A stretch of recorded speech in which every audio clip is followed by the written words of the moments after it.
What is the Hatch Act, and has the Trump administration violated it? Let me explain.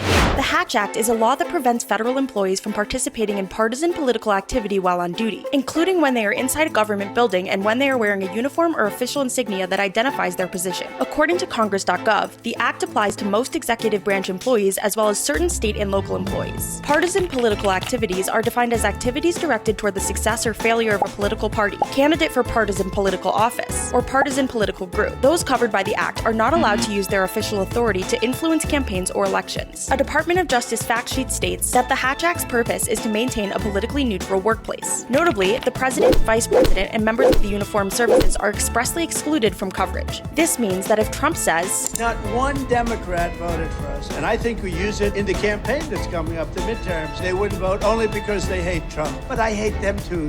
He is not violating federal law by partaking in partisan politics. However, as executive branch employees, most other members of the Trump administration are included in Hatch Act restrictions. For example, White House Press Secretary Caroline Leavitt, Homeland Security Secretary Kristi Noem, and Defense Secretary Pete Hegseth are all covered under the act. Since Trump took office, a series of complaints from watchdog agencies have alleged that members of his administration have violated the Hatch Act. For example, an official complaint was filed after DHS Secretary Kristi Noem posted the following video.